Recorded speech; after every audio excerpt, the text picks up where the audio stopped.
அனைவருக்கும் அன்பான காலை வணக்கம். நம்ம முதல் 2 பகுதிகளில் இந்த ரியல் அனாலிசிஸை பற்றி பகுப்பாய்வுகளில் அந்த தொடர்கள் எப்படி இருக்கும் அப்படிங்கிறத பற்றி பார்க்கறதுக்காக நம்ம இந்த கிளாஸ் வந்திருக்கோம். இதில் இன்ஃபினைட் சீரியஸ், எல்லையற்ற தொடர்களில் முடிவோடு இருக்கிற தொடர்கள் இருக்கு, முடிவில்லாத தொடர்கள் இருக்கு. இது முடிவில்லாத தொடர்கள், எல்லையற்ற தொடர்னு சொல்லுவோம். அந்த இன்ஃபினைட் சீரியஸை நம்ம 3 பகுதிகளாக பிரித்து இந்த வகுப்புல நம்ம பார்க்க போறோம். முதல் பகுதி கன்வர்ஜென்ஸ் ஆஃப் சீரிஸ், தொடர்களோட ஒருங்கிணைப்பு, ஒடுக்கம் சொல்லுவோம் இல்லையா. தொடர்கள் ஒடுங்குது அப்படிங்கிறத கன்வர்ஜென்ஸ் ஆஃப் சீரிஸ் சொல்லுவோம். அப்படி ஒடுங்கக்கூடிய தொடர்களை எப்படியெல்லாம் நம்ம வகைப்படுத்தலாம், அதுக்கு டெஸ்ட் என்ன டெஸ்ட் கொடுக்கறது அப்படிங்கிறத தான் அடுத்த சோதனை பண்றதா அடுத்த பகுதி, டெஸ்ட் ஆஃப் கன்வர்ஜென்ஸ். அடுத்து அந்த மாதிரி ஒடுங்கக்கூடிய தொடர்கள்ல வேற மாற்று தொடர்களை பத்தி நம்ம படிக்கலாமா அப்படிங்கிறது ஆல்டர்னேட்டிவ் சீரிஸ்ன்னு சொல்லி அடுத்த பகுதியில் நம்ம பார்க்க போறோம். ஸோ இந்த வகுப்புல நம்ம இந்த இன்ஃபினைட் சீரிஸ், எல்லையற்ற தொடர்களோட 3 விதங்களை நம்ம படிக்க போறோம். முதலாவதாக, தொடர்கள் எல்லையற்று இருக்க போது அதுக்கு முடிவு இருக்கா இல்லையா, அது ஒடுங்குமா அப்படிங்கிறத பார்க்கறது. அப்படி ஒடுங்குனா அதுல என்னென்ன விஷயங்கள்லாம் கவனிக்க வேண்டிய விஷயங்கள் இருக்கு அப்படின்னு பார்க்கணும். அப்படி ஒடுங்கக்கூடிய விஷயங்கள்ல அந்த மாதிரி தொடர்களை எந்த மாதிரிலாம் டெஸ்ட் பண்ணலாம், அதுக்கு எந்த மாதிரி டெஸ்ட் எல்லாம் நம்மகிட்ட இருக்கு, அந்த சோதனைகள்லாம் இருக்கு அப்படிங்கிறத நம்ம 2வது பகுதியிலையும், அப்படி டெஸ்ட் மூலமா கிடைச்ச நம்ம ஒடுங்கக்கூடிய தொடர்கள்ல மாற்று விதங்களை பத்தி யோசிக்கிறத 3வது பகுதிகளை நம்ம பார்க்க போறோம். ஸோ முதலாவது பகுதியாக ஒடுங்கும் தொடர்களை நம் கவனத்தில் கொள்ளவும். Convergence of series. அந்த கன்வர்ஜென்ஸ் சீரிஸ்னாலே, நம்ம சீரிஸ் சொன்னாலே அந்த தொடர்கள் எல்லையற்று இருக்கும். அதுக்கு நிறைய உறுப்புகள் இருக்கும், எண்ணிக்கையற்ற உறுப்புகள் இருக்கும். அந்த மாதிரி உறுப்புகளை பத்தி நம்ம படிக்கிறதுக்கு முன்னாடி சில அடையாளங்களை நம்ம ஞாபகம் வச்சுக்கிறது நல்லது. எந்த மாதிரி அடையாளம் ஞாபகம் வச்சுக்கலாம் அப்படின்னு சொன்னா, உறுப்புகளை கூட்டுத்தொகை எழுதுறது, A1 + A2 + A3 + அந்த மாதிரி முதல் உறுப்பு, 2ஆம் உறுப்பு, 3ஆம் உறுப்பு, அப்படி கூட்டி எழுதிட்டே போறது. அந்த சம்மேஷன் சிம்மா கொடுத்து நம்ம எழுதலாம். இதுவே நம்ம ஒரு அடையாளப்படுத்துற மாதிரி இருந்தா அதை ஒரு சின்ன நோட்டேஷன்ஸ்ல சிக்மா அப்படிங்கிற நோட்டேஷனை கொடுப்போம். அது முதல் உறுப்புல இருந்து இன்ஃபினிட்டி வரைக்கும் இருக்கு, அதான் n = 1 to infinity அந்த மாதிரி கொடுத்துருக்கோம். நம்ம sigma n = 1 to infinity an அப்படின்னு சொன்னா, எண்ணுக்கு பதிலா 1, எண்ணுக்கு பதிலா 2, எண்ணுக்கு பதிலா 3ன்னு வேல்யூ சப்ஸ்டியூட் பண்ணிட்டே போவோம். ஒவ்வொரு வேல்யூம் மற்ற வேல்யூவோட சேர்த்து கூட்டிக்கிட்டே போவோம். அந்த இதோட அடையாளம் தான் sigma n = 1 to infinity an. இந்த தொடர்ல ஒரு குறிப்பிட்ட எண்ணை எடுக்கணும், ரேண்டமா எடுக்கணும். அதை nth பிளேஸ்ல இருக்கக்கூடிய ஒரு உறுப்பு அப்படின்னு சொன்னோம்னா அதை எப்படி சொல்லலாம்னா an அப்படி சொல்லலாம்.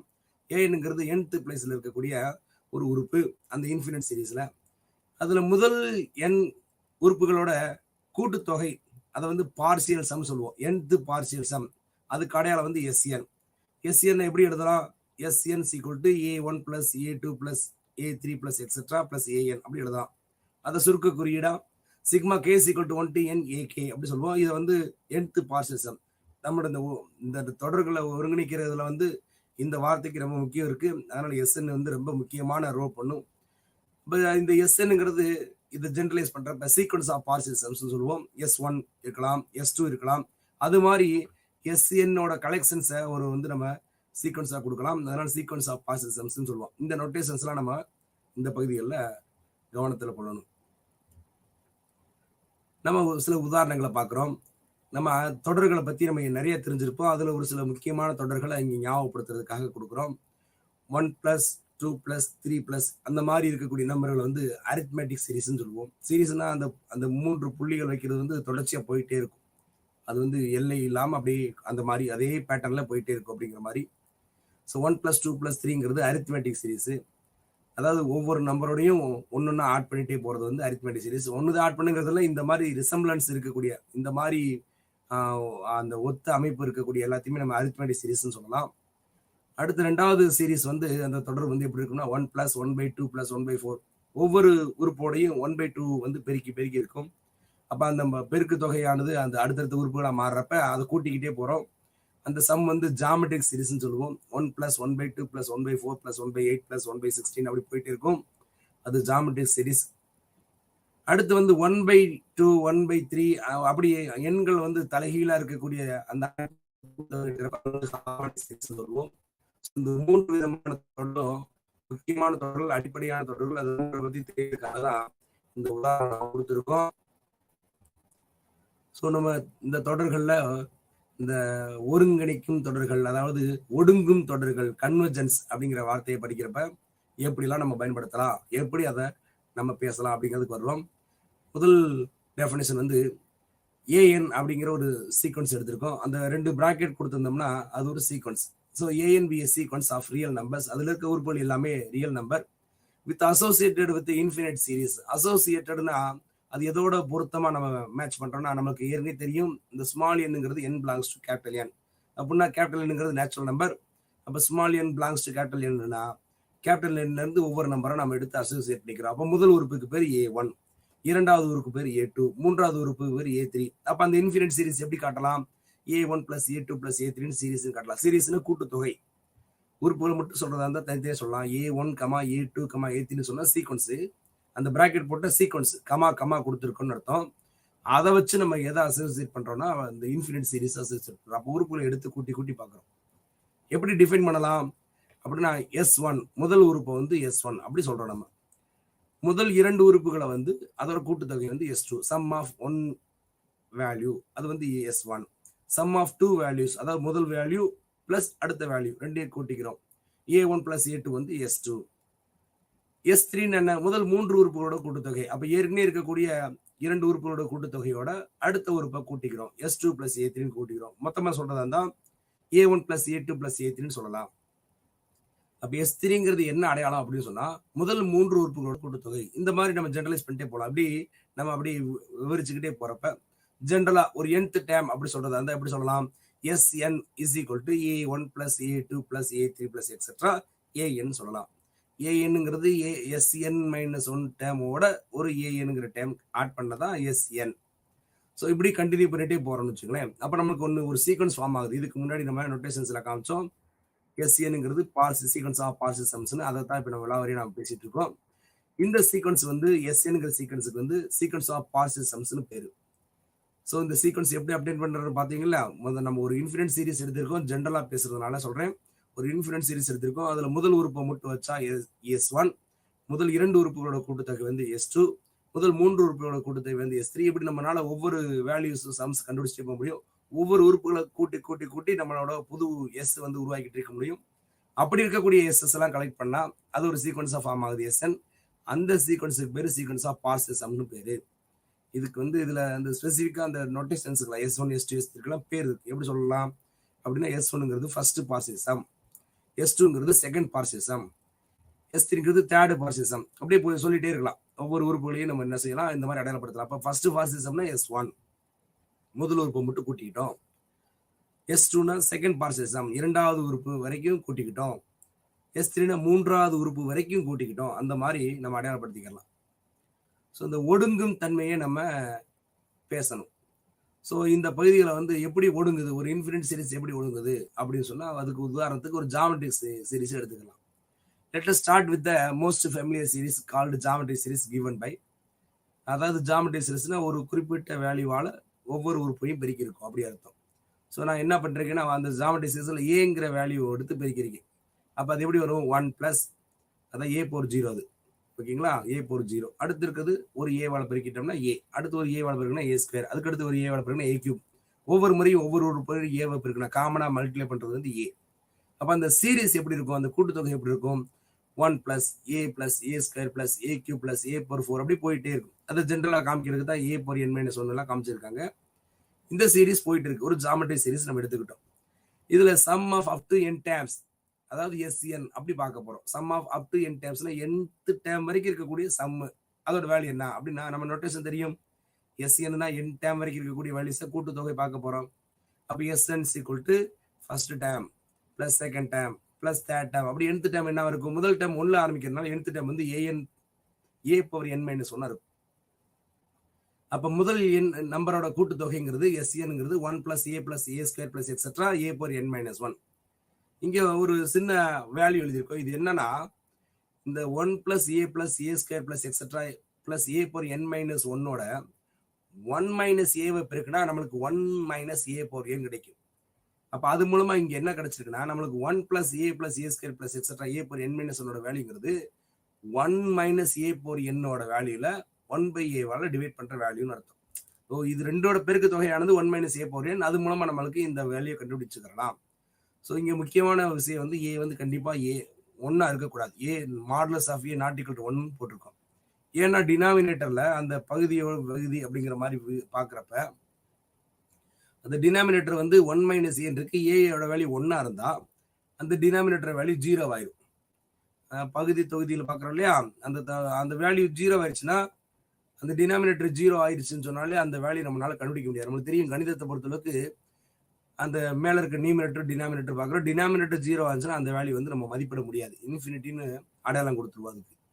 அதனால கண்டிப்பா இந்த சீரீஸ்ல ஏ வந்து 1 இருக்கக்கூடாது. அதை தவிர எந்த வேல்யூ வேணாலும் இருக்கலாம். ஸோ பொதுவான ஒரு கண்டிஷன் என்னது, ஏ நாட் ஈக்குவல் டு 1.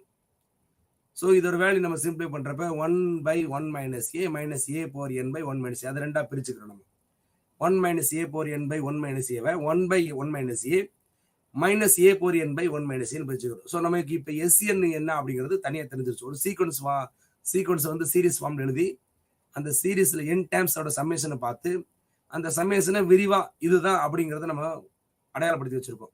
இப்போ எஸ்என்னோட வேல்யூ என்னது, 1 by 1 minus A minus A power N by 1 minus A. நமக்கு தெரியும் limit n tense infinity A power 0. ஏன்னா ஏயோட வேல்யூ லெஸ் தென் 1 இருக்கிறப்ப, மாடுலஸ் ஆஃப் ஏ லெஸ் தென் 1 இருக்கிறப்ப, அதாவது ஏயோட வேல்யூ 1 விட கம்மியா இருந்ததுன்னா அதோட பவர் கூட கூட கூட அதோட வேல்யூ குறைஞ்சிக்கிட்டே போகும். அப்போ ஒரு குறிப்பிட்ட பவர் இன்டென்ஸ் இன்ஃபினிட்டினா பவர் வந்து ரொம்ப அதிகமான பெரிய லார்ஜ் வேல்யூ இருந்தா ஆல்மோஸ்ட் அதோட வேல்யூ என்ன ஆயிரும், 0 பாயிண்ட் சம்திங் அப்படிங்கிற அளவுக்கு வந்துடும், 0 ஆயிரும். ஸோ அதை தான் சொல்றோம் ஏ பவர் என்னோட value 0 n tense infinity when modulus of is less தென் 1. இது நம்மளுக்கு தெரியும். சீக்வன்ஸை பொறுத்தளவுக்கு நம்ம ஐடென்டிஃபை பண்ணி வச்சிருக்கோம். அப்ப ஏஎன்ங்கிற டேம் வந்து எங்க போகும், 0க்கு போகும். சீக்வன்ஸ் வந்து 0க்கு போகும்னு நம்மளுக்கு தெரியும்.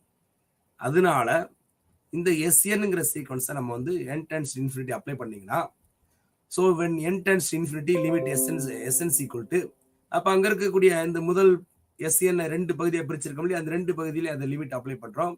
அப்ப limit n tense infinity 1 by 1 minus A plus limit n tense infinity A power n by 1 minus A. இப்ப நல்லா கவனிச்சு பாருங்க. இந்த விஷயத்துல அந்த எஸ்என்ங்கிறத n டேர்ம்ஸோட சம்மேஷனை பாக்குறோம். இப்ப எஸ்என்னுக்கு லிமிட் அப்ளை பண்றப்ப எஸ்எனோட சீக்வன்ஸுக்கு அப்ளை பண்றோம். எஸ்என்ங்கிற சீக்வன்ஸுக்கு அப்ளை பண்றோம். அப்ப n tense இன்ஃபினிட்டினா S1 S2 S3 இதெல்லாம் எங்க போய் முடியும், n இன்ஃபினிட்டியா இருக்கிறப்ப S இன்ஃபினிட்டியோட வேல்யூ என்னவா இருக்கும் அப்படிங்கறத நம்மளோட நோக்கம். அப்ப ஃபர்ஸ்ட் அந்த லிமிட்டை பாக்குறீங்கன்னா அங்க என்னங்கிற அந்த அடையாளமே இல்லை. அப்ப அந்த இண்டெக்ஸே இல்லைங்கிறப்ப அங்க எண்ணுக்கு பதிலாக வேல்யூ எதுவும் சப்ஸ்டியூட் பண்ண போறது இல்லை. அப்போ 1 பை 1 மைனஸ் ஏ அப்படியே தான் இருக்கும். ஆனா அடுத்த வேல்யூ பாத்தீங்கன்னா limit n tense infinity A power n by 1 minus ஏல பாத்தீங்கன்னா ஏ பவர் என்னோட வேல்யூ இப்பதான் சொன்னோம் 0 சொன்னோம். n tense infinity A power n 0. அப்ப 0 பை 1 மைனஸ் ஏங்கிறது 0 தான். அப்ப செகண்ட் பார்ட் வந்து என்ன ஆயிடுச்சு, இரண்டாவது பகுதி என்ன ஆயிடுச்சுன்னா 0 ஆயிடுச்சு. அப்ப limit n tense infinity s என்னோட வேல்யூ என்னவா இருக்கும்னா 1 பை 1 மைனஸ் ஏவா இருக்கும். ஸோ நம்ம ஒரு nth சம்மேஷனை பார்த்து அந்த nth சம்மேஷனோட வேல்யூவை லிமிட் அப்ளை பண்றப்ப என்ன ஆயிடுச்சுன்னா அது 1 பை 1 மைனஸ் ஏவுக்கு போய் ஒடுங்கிருச்சு. அந்த சீரீஸ் வந்து இந்த வேல்யூக்கு ஒடுங்கி இருக்கு. அதை நம்ம தெரிஞ்சுக்கிட்டோம். எப்ப மாடுலஸ் ஆஃப் ஏயோட வேல்யூ லெஸ் தென் 1 இருக்கிறப்ப இந்த கண்டிஷனை இம்ப்ளிமெண்ட் பண்ணதுனாலதான் ஏ போர் என்னோட வேல்யூ சீக்வன்ஸ் வந்து 0 ஆச்சு. அதனால அந்த கண்டிஷன் இருக்கிறப்ப தான் இந்த வேல்யூக்கு அது ஒடுங்குது. So thus we write limit s tends to infinity, limit n tends to infinity, sn is equal to 1 by 1 minus a when modulus of a is less than 1. This implies that the sequence of partial sum is convergent. நமக்கு என்ன தெரிஞ்சு போச்சுன்னா அந்த series வந்து convergent ஆகுது. அந்த series எந்த series அப்படின்னா பார்சல் சம்மோட சீக்வன்ஸ் வந்து கன்வர்ஜென்ட் ஆகுது. பார்சல் சம்மோட சீக்வன்ஸ் வந்து கன்வர்ஜென்ட் ஆகுது. அப்ப ஆட்டோமேட்டிக்கா நம்ம என்ன சொல்லலாம் அப்படின்னா அந்த சீரீஸ் வந்து 1 plus A plus A square plus etcetera A power n minus வந்து 1 பை 1 மைனஸ் ஏக்கு வந்து கன்வர்ஜென்ட் ஆகுது மாடுலஸ் ஆஃப் லெஸ் தென் 1 இருக்கிறப்ப. ஸோ இங்க இதுல முக்கியமான விஷயமே அந்த குறிப்பிட்ட வேல்யூக்கு, அதாவது ஏயோட வேல்யூ வந்து குறிப்பிட்ட வேல்யூக்கு தான் இது ஒடுங்குது. அது என்ன வேல்யூ அப்படின்னா லெஸ் தென் 1 இருக்கிறப்ப அதோட வேல்யூ ஏ வேல்யூ வந்து அது நெகட்டிவோ பாசிட்டிவோ மாடுலஸ் வேல்யூ லெஸ் தென் 1 இருக்கிறப்ப தான் இந்த சீக்வன்ஸ் வந்து ஒடுங்குது. அந்த பாசிட்டிவ் சம்ஸோட சீக்வன்ஸ் வந்து ஒடுங்குது. அப்ப அந்த விஷயத்தை நம்ம எப்படி சொல்லலாம் அப்படிங்கிறதா நம்ம இங்க பேசியிருக்கோம். இதுல கவனிக்க வேண்டிய விஷயம், நமக்கு தெரிஞ்சுக்க வேண்டிய விஷயம் சொல்லி கீழே போட்டிருக்காங்க. இந்த 3 டாட்ஸ் ஆர் இம்பார்ட்டன்ட் அப்படின்னு போட்டிருக்காங்க. அதாவது நம்ம கவனிக்கிறப்ப 1 plus A plus A square plus etcetera போட்டிருக்கோமா, இதுக்கு முன்னாடி நம்ம nth பார்ஷியல் சம் மட்டும் பார்த்தோம். அந்த nth பார்ஷியல் சம் சீரீஸா எக்ஸ்பேண்ட் பண்றப்ப, இன்ஃபினிட் சீரீஸ் எக்ஸ்பேண்ட் பண்றப்ப, அப்ப அது 1 plus A plus A square மட்டும் போட்டு பிளஸ் போட்டு டாட் டாட் போட்டாங்க. சார் 3 உறுப்பு தானே காமிச்சிருக்காங்க, மிச்சமே கண்ணுக்கே தெரியலையே, அப்ப அது ஒரு சீரீஸா நம்மளுக்கு சந்தேகம் வரும் அப்படிங்கிறதுக்காக தான் இந்த நோட்ஸ் கொடுத்துருக்காங்க. This indicate that this pattern is continuous without end. அப்போ அது எல்லையே இல்லாம முடிவு இல்லாம அந்த சீரீஸ் வந்து போயிட்டே இருக்குன்னு அர்த்தம். அப்ப இதுல எத்தனை உறுப்புகள் இடது பக்கம் இருக்கு, எல்ஹெச்எஸ்ல உறுப்புகள் இருக்குன்னா அளவிட முடியாத எண்ணிக்கை, எண்ண முடியாத அளவுக்கு உறுப்புகள் இடது பக்கம் இருக்கு. அதாவது இன்ஃபினிட், எல்லையற்ற உறுப்புகளை கொண்ட அந்த தொடர் இடது பக்கம் இருக்கு. ஆனா அதோட வேல்யூங்கிறது 1/1 - a ஒடுங்குது. அந்த வேல்யூ இதுக்கு தான் போகுது.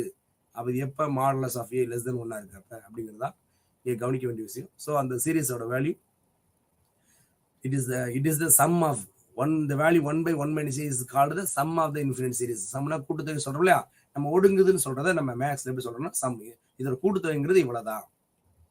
அப்ப அதைத்தான் நம்ம அடையாளப்படுத்துறப்ப இது வந்து ஒடுங்குது அப்படின்னு சொல்றோம். அப்ப அந்த சீரீஸ் வந்து கன்வர்ஜென்ட் ஆகுது அப்படிங்கிற மாதிரி வார்த்தை பயன்படுத்துறோம். அதை நம்ம அந்த வார்த்தை கன்வர்ஜென்ட்ங்கிற வார்த்தை வந்து ஒடுங்கு தன்மை மட்டும் சொல்லுது. அப்படி ஒடுங்குதா அப்படின்னா அது எவ்வளவு ஒடுங்குது, எவ்வளவு மதிப்பு, அதோட மதிப்பு என்னன்னு கேட்டிருக்குதா சம்ங்கிற வார்த்தை சொல்றோம். இங்க மதிப்பு வந்து 1/1 - a. இரண்டாவது டெஃபினிஷன் வந்து அந்த பார்ஷியல் சம் வந்து அங்க காமிச்சதை வந்து ஜெனரலைஸ் பண்ணி வச்சிருக்கோம். எப்படி ஜெனரலைஸ் பண்றது, ஒரு இன்ஃபினிட் சீரீஸ் ஜெனரலா எடுத்திருக்கோம். நம்ம ஒரு ஜாமெட்ரிக் சீரீஸை மட்டும் ஒரு பர்டிகுலர் கேஸ்ல மட்டும் தான் இப்ப நம்ம பேசணும். அதோட value 1/1 - a when mod a is less than 1க்கு நம்ம பார்த்தோம். அப்ப ஜெனரலா பேசுறதா இருந்தா கன்வர்ஜென்ட் சீரீஸ்னா எப்படி இருக்கும். ஒரு இன்ஃபினிட் சீரீஸ் எடுத்துக்கிறோம், அதை அடையாளப்படுத்துறப்ப வந்து சிக்மா n = 20 × an, இதை முதலே சொல்லிட்டு அந்த சிக்மா போட்டா இது வந்து அது வந்து தொடர்ச்சியா போயிட்டு இருக்கு, அது ஒரு எல்லையற்ற தொடர். அந்த வேல்யூ வந்து கன்வர்ஜென்ட் எப்ப சொல்லலாம், அந்த இன்ஃபினிட் சீரீஸ் வந்து எப்ப ஒடுங்கும் சொல்லலாம். அது ஒடுங்கு தன்மை உண்டா இல்லையா, அது எப்ப நம்ம முடிவு பண்ண முடியும்னா, if it's the sequence of partial sum converges to the limit S. அதாவது டைரக்டா அந்த சீரீஸை வந்து கன்வர்ஜென்ட் செக் பண்றதுக்கு பதிலா அந்த சீரீஸ்ல முதல் உறுப்பு எடுத்தா S1, முதல் 2 உறுப்புகளோட கூட்டுத்தொகை எடுத்தா S2, முதல் 3 உறுப்புகளோட கூட்டுத்தொகை எடுத்தா S3, அப்படி ஒரு சீக்வன்ஸை ஃபார்ம் பண்ணி அதுக்கு பேரு பார்ஷியல் சம்ஸோட சீக்வன்ஸ் சொல்லுவோம். அந்த சீக்வன்ஸ் கன்வர்ஜென்ட் ஆச்சுன்னா அது எந்த வேல்யூக்கு கன்வர்ஜென்ட் ஆகுதோ, அந்த லிமிட் எந்த எஸ் நீங்க அடையாளம் வச்சிருக்கோம், அந்த சீக்வன்ஸ் வந்து ஜெனரலா வந்து SN அப்படிங்கிற மாதிரி போட்டிருக்கோம். அந்த சீக்வன்ஸ் எந்த வேல்யூக்கு கன்வர்ஜென்ட் ஆகுதோ, எந்த வேல்யூக்கு ஒடுங்குதோ, அதுதான் அந்த சீரீஸுக்கும் ஒடுங்கு தன்மையோட value. So the limit S is called the sum of the infinite series we write அப்படின்னு சொல்லி கீழே நம்ம அடையாளப்படுத்தினோம். Sigma n = 20 × an = a1 + a2 + a3 + etcetera. அந்த வார்த்தையை நம்ம எப்படி சொல்லுவோம்னா எக்ஸெட்ரா அப்படி சொல்லிடுவோம் நம்ம. Is equal to S. அப்ப அந்த எல்லையற்ற கூட்டுத்தொடரோட வேல்யூ எஸ்ன்னு சொல்லலாம். இது எப்ப சொல்லலாம், அதுக்கு தான் அந்த முன்னாடி அந்த வார்த்தை டெஃபினிஷன் சொல்லியிருக்கோம். பார்ஷியல் சம்மோட சீக்வன்ஸ் வந்து எஸ்க்கு கன்வர்ஜென்ட் ஆச்சுன்னா ஒரிஜினல் சீரீஸ் வந்து அதே எஸ்க்கு கன்வர்ஜென்ட் ஆகும் அப்படிங்கிறதா இந்த டெஃபினேஷன். ஒருவேளை அது கன்வர்ஜென்ட் ஆகல, அந்த பார்ஷியல் சம் வந்து கன்வர்ஜென்ட் ஆகல அப்படின்னா அதுக்கு வேற ஒரு பேர் இருக்கு. அதுக்கு பேர் வந்து டைவர்ஜென்ஸ். அந்த டைவர்ஜென்ஸ் அப்படிங்கிறது வந்து பார்ஷியல் சம் வந்து கன்வர்ஜென்ட் ஆகல, நாட் கன்வர்ஜென்ட்ங்கிறது சொல்றதுக்கு பதிலா அதுக்கு ஒரு பர்டிகுலர் வேர்டு வந்து டைவர்ஜென்ஸ். அப்படி டைவர்ஜென்ட் ஆச்சுன்னா அந்த சீரீஸும் கன்வர்ஜென்ட் ஆகாது, அதுவும் டைவர்ஜென்ஸ் தான் ஆகும்.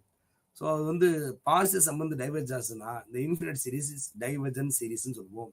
அந்த விலக்கு தன்மை உள்ள சீரீஸ் தொடரா மாதிரியும், ஒடுங்கும் தன்மை உள்ள ஒரு தொடரா இருக்குங்கிறதுக்கு பதிலா விளக்கும் தன்மை. அப்படின்னா விளக்கும் தன்மை என்னன்னா, அது குறிப்பிட்ட திசையை நோக்கி குறிப்பிட்ட வேல்யூ நோக்கி போகாது. சம்முன்னு எஸ் கண்டுபிடிச்ச முடியும், அப்படி ஒரு வேல்யூ கண்டுபிடிக்க முடியாது. அதுக்கு அது எங்க வேணா போய் முடியலாம், அதுக்கு நமக்கு வேல்யூ எங்க இருக்குன்னு தெரியாது. அப்படிங்கிறத டைவர்ஜென்ட் சொல்லியிருக்கோம். ஒரு தியரம்னா நம்ம முதல் பார்ட்லயே நம்ம பயன்படுத்திட்டோம். பிளாக் 1 பிளாக் 2லயே நம்ம பேசியிருக்கோம். தியரம்ங்கிறது வந்து என்னைக்கும் அது மதிப்பு மாறாது, அதோட ஸ்டேட்மெண்ட்ல வந்து என்னைக்குமே தவறுகளே இருக்காது அப்படின்னு சொன்னா அதை வந்து என்ன நம்ம பயன்படுத்துவோம்னா தியரம்ங்கிற வார்த்தை பயன்படுத்துவோம்.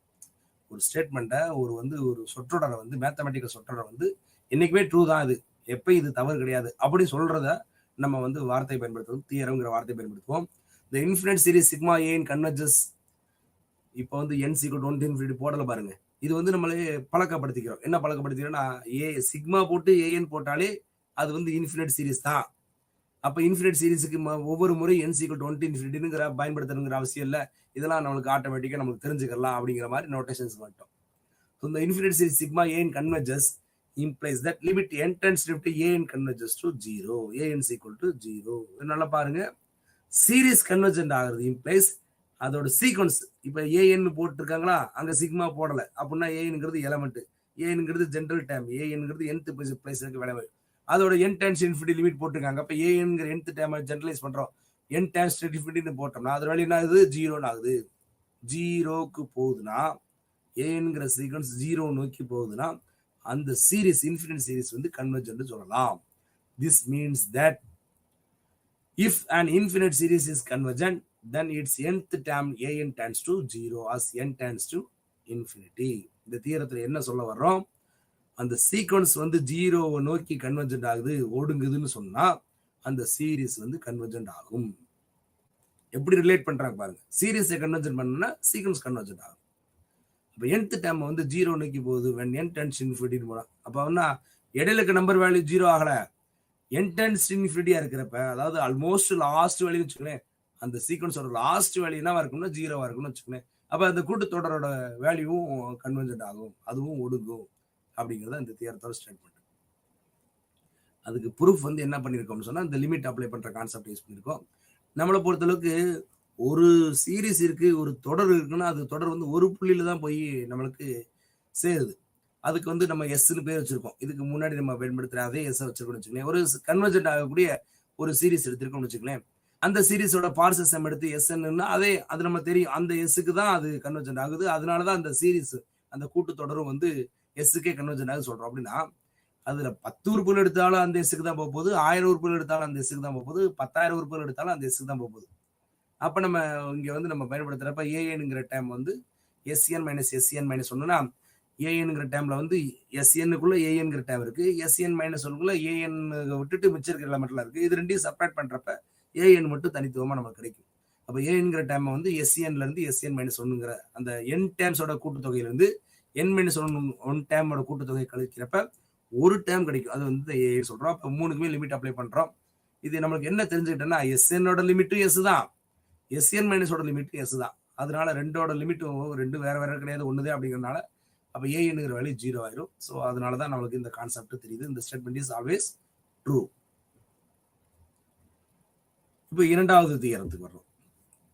நம்ம முதல்ல கம்பேர் பண்றது எப்படி கம்பேர் பண்ணோம்னா, அந்த சீரிஸ் கன்வர்ஜென்ட் பண்றதுக்கு அதுல ஒரு ரேண்டமா இருக்கக்கூடிய ஒரு nth டேம் எடுத்து அந்த சீக்வன்ஸ்ல லாஸ்ட் டேம் என்னன்னு பாக்குறப்ப அதோட வேல்யூ ஆல்மோஸ்ட் 0 இருந்ததுன்னா அந்த சீரிஸ் கன்வர்ஜென்ட் ஆகுதுன்னு இந்த தியரம் சொல்லுச்சு.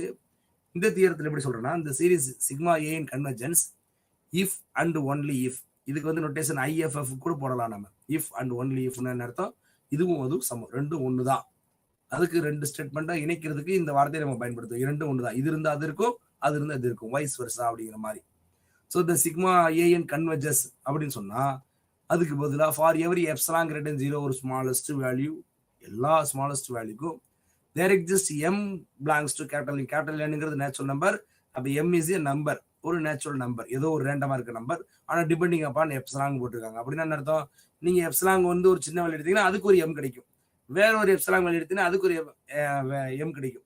அது மாதிரி எம் வந்து அந்த எப்சிலாங்க பேஸ் பண்ணி தான் நம்ம சூஸ் பண்ண போறோம். நீங்க வேணா நோட்டேஷன்ஸ் வந்து எம் எப்சிலாங்னே கூட போட்டுக்கலாம். வெறும் எம்னு போட்டா கூட நம்மளுக்கு ஏதோ ஒரு நம்பர் நினைப்போம்.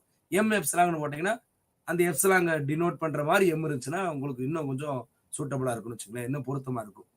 such that m is greater than n greater than equal to capital M னு போட்டிருக்காங்க. அதாவது ரெண்டு நம்பர் எடுக்கிறோம் ரேண்டமா, ஸ்மால் எம் அண்ட் ஸ்மால் என். ரெண்டுக்கு வித்தியாசம் வந்து n m கம்பேர் பண்றப்ப m தான் பெரிய நம்பர். இது ரெண்டுமே m காட்டிலும் கேபிட்டல் M காட்டிலும் பெரிய நம்பர். ஒரு ஸ்டேஜுக்கு பிறகு இப்ப நம்ம பயன்படுத்தின பிளாக் 1 பிளாக் 2ல நம்ம பயன்படுத்தின அந்த ஸ்டேஜுங்கிற வார்த்தை பயன்படுத்துறேன். ஸ்டேஜுக்கு ஒரு குறிப்பிட்ட இடத்துக்கு பிறகு, அந்த ஸ்டேஜ்னா அந்த குறிப்பிட்ட இடத்துக்கு பிறகு கேபிட்டல் எம்ங்கிறது ஒரு குறிப்பிட்ட பொசிஷன், ஒரு இடம். அந்த இடத்துக்கு பிறகு இருக்கக்கூடிய எந்த ரெண்டு நம்பர் எம் என் எடுத்தாலும் அதுல பெரிய நம்பர் எம், சின்ன நம்பர் என், அந்த மாதிரி எடுத்துக்கிட்டா அந்த பெரிய நம்பரை வச்சு ஒரு சம்மேஷன் பார்க்க முடியும், அத்தனை நம்பர்களோட கூட்டுத்தொகை. அந்த சின்ன நம்பரை வச்சு ஒரு சம்மேஷன் பார்க்க முடியும், அத்தனை நம்பர்களோட கூட்டுத்தொகை. இதுல எம் தான் பெருசுங்கிறதுனால எஸ்எம்மோட வேல்யூ பெருசு, என் வந்து சிறுசுங்கிறதுனால எஸ்என்னோட வேல்யூ கொஞ்சம் சிறுசு. இதுக்கு ரெண்டுக்கு வித்தியாசம் பார்க்குறோம். எஸ்எம் மைனஸ் எஸ்என்னோட வேல்யூங்கிறது லெஸ் தென் எப்சிலாங்கா இருக்கும். இங்க இடைப்பட்ட நம்பர்லாம் அந்த ரெண்டுக்கு உள்ள வித்தியாசத்தை தான் காமிக்குது. லெஸ் தென் எப்சிலாங்கா இருக்கும். இப்படி இருந்தா அதான் கண்டிஷன். அங்க அது இருந்தா இது இருந்தா அதுன்னு சொல்றோம். கன்வர்ஜென்ட் ஆச்சுன்னா இந்த மாதிரி வேல்யூ அது ரெண்டுக்கும் வித்தியாசம் எப்சிலாங்கா இருக்கும். அல்லது இந்த மாதிரி எஸ்எம்முக்கும் எஸ்என்னுக்கும் உள்ள வித்தியாசம் அதோட அந்த வேறுபாடு வந்து மாடுலஸ் ஆஃப் எஸ்எம் மைனஸ் எஸ்என்னோட வேல்யூ வந்து லெஸ் தென் எப்சிலாங்கா இருந்தா அந்த சீரிஸ் வந்து கன்வர்ஜென்ட் ஆகும். ஸோ இது வந்து ரொம்ப முக்கியமான விஷயம். இதுக்கு வந்து காச்சே கிரிட்டீரியன் கன்வர்ஜென்ஸ் ஆஃப் சீக்வன்ஸ்னு பேர். ஸோ இது நம்ம என்ன செஞ்சுக்கலாம்னா நம்ம அங்கே பயன்படுத்திக்கலாம். நம்ம காச்சே கிரிட்டீரியன் ஃபார் கன்வர்ஜென்ஸ் ஆஃப் சீரிஸ்ங்கிறதுல நம்ம பயன்படுத்திக்கலாம். காச்சேங்கிறவர் இந்த கன்வர்ஜென்ஸ் ஆஃப் சீக்வன்ஸை பற்றியும் பேசியிருக்காரு. நம்ம பேசுகிற சீரிஸ் அவர் சீக்வன்ஸில் பேசுகிறப்ப காச்சே கிரிட்டீரியன்ங்கிற விஷயத்த பேசியிருக்காங்க. இதுக்கு ஒரு உதாரணம் பார்க்க போகிறோம். நம்ம இப்போ பேசுன இந்த தீரத்துக்கு உதாரணம் பார்க்க போகிறோம். ஒரு குறிப்பிட்ட ஸ்டேஜுக்கு பிறகு ரெண்டும் ஒரு ஒடுங்குச்சுன்னா அதோட வேல்யூ இவ்வளோதான் அப்படின்னு வரையறுத்து சொல்ல முடிஞ்சதுன்னா அந்த சீரிஸே என்னாகும், கன்வர்ஜென்ட் ஆகும் அப்படின்னு சொல்லி நம்ம பார்க்க போகிறோம். So that the series sigma n is equal to 1 to infinity 1 by n power p converges when p greater than 1.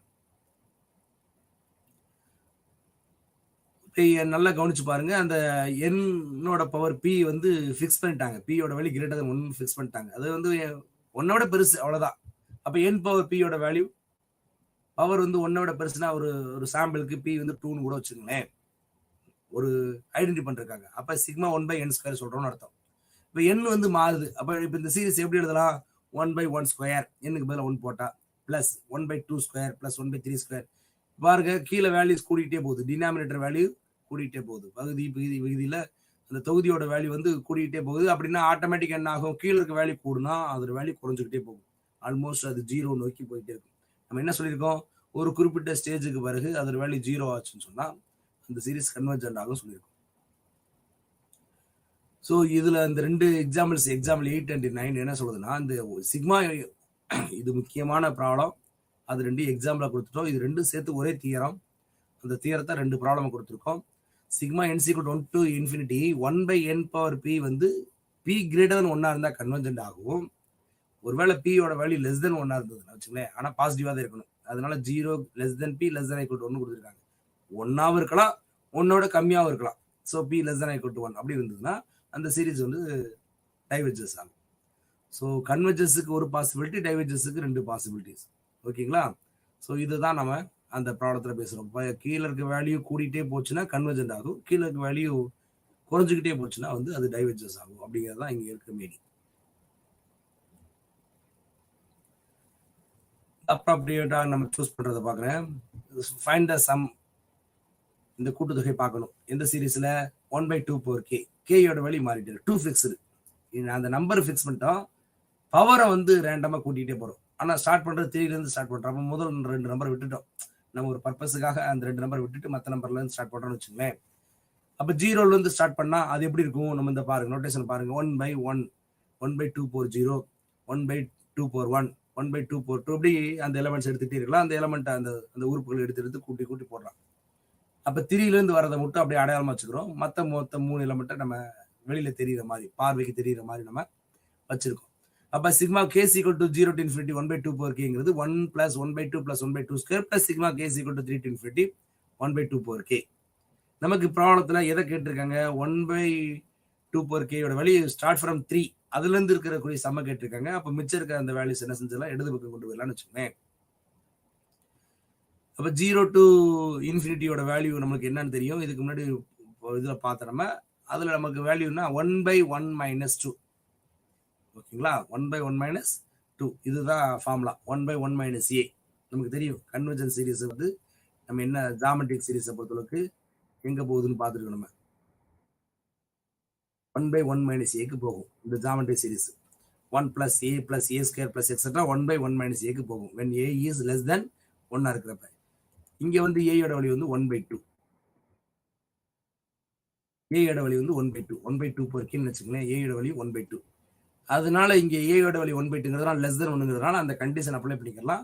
அதனால இந்த சீரிஸ் எதுக்கு போய் ஒடுங்குதுன்னு சொன்னா 1 by 1 minus a போய் ஒடுங்குது. So 1 by 1 minus 2. ஸோ 1 - 1/2 அதை தலைகீழ் எடுக்கிறப்ப 2. ஸோ இதோட டோட்டல் சீரிஸோட வேல்யூ 2. அதில் நம்ம கேட்ட டைம் என்னது அப்படின்னா சிக்மா கே = 3 to infinity 1/2 மீது இருக்கக்கூடிய அந்த பார்வையில் தெரியக்கூடிய 1 + 1/2 + 1/2² டைம் இந்த 2ல செப்பரேட் பண்ணிட்டோம்னா we have 1/4. அந்த 1/4 தான் நமக்கு தேவையான sum for the given problem.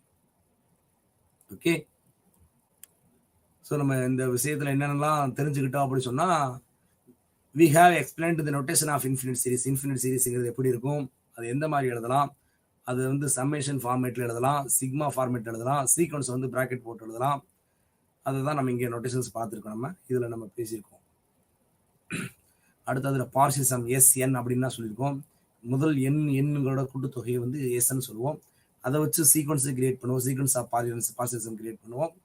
அதில் கன்வர்ஜன் டைவர்ஜன்ஸ் பேசியிருக்கோம். அதாவது அந்த நமக்கு பேசின அந்த 2 தியரத்தில் என்ன பேசியிருக்கோம்னு சொன்னால், அந்த நீங்கள் ஒரு சீரீஸ் வந்து கன்வர்ஜென்ட் ஆகணும்னா அதில் இருக்கக்கூடிய nth டேர்ம் வந்து லாங்காக போகிறப்ப 0 வச்சுன்னா கன்வர்ஜென்ட் ஆகுங்கிற மாதிரி பேசியிருக்கோம். அதில் பார்சிசம் கன்வர்ஜென்ட் ஆச்சுன்னா அது எதுக்கு கன்வர்ஜென்ட் ஆகுதோ அதே வேல்யூக்கு அந்த சீரீஸும் கன்வர்ஜென்ட் ஆகும் அப்படி பார்த்துருக்கோம். இது எல்லாமே பேசியிருக்கோம். ஒருவேளை அந்த கன்வர்ஜென்ஸ் இல்லைன்னு சொன்னால் அதுக்கு பேர் நம்ம என்ன சொல்லுவோம்னா டைவர்ஜென்ஸ் சொல்லுவோம். ஸோ கன்வர்ஜென்ஸ் டைவர்ஜென்ஸ் எப்படி கன்வெர்ஜ் ஆகுது, அது சீரியஸாக இருந்துச்சுன்னா அது சீக்வன்ஸ் எப்படி கம்பேர் பண்ணுறது, அசோசியேட் பண்ணுறது எப்படிங்கிறதெல்லாம் நம்ம இந்த பகுதியில் நம்ம பார்த்துருக்கோம். ஸோ இப்போ நம்ம வந்து அந்த தொடரை வந்து எல்லையற்ற தொடரை வந்து நம்ம என்ன செய்ய போகிறோம்னா டெஸ்ட் பண்ண போகிறோம், சோதனை ஆட்படுத்த போகிறோம். சோதனை எடுத்துறதுன்னா என்னது, அதோட குணத்தை தெரிஞ்சுக்கிறது தான். அந்த சீரீஸ் வந்து எப்படி போகுது, இதோட அமைப்பு எப்படி இருக்கு, இதுக்கு வேல்யூஸ் வந்து நமக்கு கிடைக்குமா ஒடுங்குமா அப்படிங்கிறத செக் பண்ணுறதுக்கு சில டெஸ்டஸ் இருக்கு. அதை நம்ம இப்போ கவனிக்க போகிறோம். என்ன மாதிரி டெஸ்ட்லாம் நம்ம கவனிக்கலாம் அப்படின்னா ஒப்பீட்டு சோதனை, கம்பேரிசன் டெஸ்ட். இப்போ ஏற்கனவே என்கிட்ட ஒரு சீரீஸ் இருக்கு, அந்த சீரீஸை வேற ஒரு சீரீஸோட கம்பேர் பண்ணி அது சரியா இருந்தா அது எனக்கு என்ன குணங்கள் இருக்கோ அந்த குணங்களை இதை வச்சு நம்ம கம்பேர் பண்ணிக்கலாம். அப்படி ஒப்பீட்டு சோதனை பண்ணலாம். டி ஆல்மஸ் ரேசியோ டெஸ்ட், அது ஒரு ரேசியோனா பின்னமா எழுதுறது. அந்த சீரீஸ்ல இருக்கக்கூடிய 2 உறுப்புகளை அது பின்னமா எடுத்து அந்த பின்னத்தோட வேல்யூ வச்சு அது கன்வர்ஜென்ட் ஆகுமா டைவர்ஜென்ட் ஆகுமா அப்படி நம்ம சொல்றது. காட்சே ரூட் டெஸ்ட், ரூட்னா ஸ்கொயர் ரூட் நமக்கு தெரியும். காட்சே ஸ்கொயர் ரூட் டெஸ்ட் அப்படின்னா அந்த காட்சியை வந்து ரூட் எடுத்து அதுல ஒரு உறுப்பு எடுத்து அதுக்குள்ள ஒரு குறிப்பிட்ட ஒரு அமைப்பை கொடுத்து இந்த அமைப்பை வச்சு அவர் சொல்றாரு இந்த வேல்யூ இது இருந்தா அது கன்வர்ஜென்ட் ஆகும், இந்த வேல்யூ இது இருந்தா அது டைவர்ஜ் ஆகும். இப்படி சில பேர் நமக்கு சோதனைகளை நம்மளுக்கு வரையறுத்து வச்சிருக்காங்க. அந்த சோதனைகளை ஒன் பை ஒன்னா நம்ம இப்ப பார்க்க போறோம். ஸோ முதலாவதாக கம்பேரிசன் டெஸ்ட், ஒப்பீட்டு சோதனை. நம்ம கிட்ட ஒரு சீரீஸ் கொடுக்குறாங்கன்னு வச்சுங்களேன், சிக்மா ஏஎன் அப்படிங்கிற சீரீஸ் கொடுக்குறாங்க. இன்னொரு சீரீஸை நம்ம ஃபார்ம் பண்ணிக்கிறோம், sigma BN is also a term. இப்போ நம்ம கிட்ட எத்தனை சீரீஸ் இருக்கு, 2 சீரீஸ் இருக்கு. சிக்மா ஏஎன் ஒரு சீரீஸ், சிக்மா பிஎன் ஒரு சீரீஸ். இப்போ இந்த ஏஎனுக்கு பிஎனுக்கு உள்ள குணங்களை நம்ம கம்பேர் பண்றோம்னு வச்சுக்கலாம். எப்படி இருக்கு ஃபர்ஸ்ட் கேஸ், கன்வர்ஜென்ஸ் எப்படி டெஸ்ட் பண்றோம் பாருங்க. ஃபர்ஸ்ட் கேஸ் எப்படி டெஸ்ட் பண்றோம் அப்படின்னா ஒவ்வொரு பிஎன் காட்டிலும் ஏஎன் சிறுசு, அதாவது ஃபர்ஸ்ட் எலிமெண்ட் காட்டிலையும் அதுல முதல் எலிமெண்ட் பியில் இருக்க பிஎன்ல இருக்கக்கூடிய அந்த சீரீஸ் இருக்கக்கூடிய முதல் எலிமெண்ட் ஏஎன் இருக்கக்கூடிய முதல் எலிமெண்டோட பெருசு. அப்படி ஒவ்வொரு எலிமெண்ட்டும் இங்க இருக்கிறது இந்த மாதிரி அது பெருசு பெருசாவே இருக்கு. அப்ப ஃபர்ஸ்ட் சீரீஸ் வந்து சின்ன எலிமெண்ட் உள்ளது, 2வது சீரீஸ் வந்து அதுக்கு கரஸ்பாண்டிங் டைம் வந்து பெரிய எலிமெண்ட் இருக்குது. அப்படி பெரிய எலிமெண்ட்டை உள்ளடக்கி இருக்கக்கூடிய சீரீஸே கன்வர்ஜென்ட் ஆச்சுன்னா, சிக்மா பிஎன்ஏ கன்வர்ஜென்ட் ஆச்சுன்னா சிக்மா ஏஎன்னும் கன்வர்ஜென்ட் ஆகும்.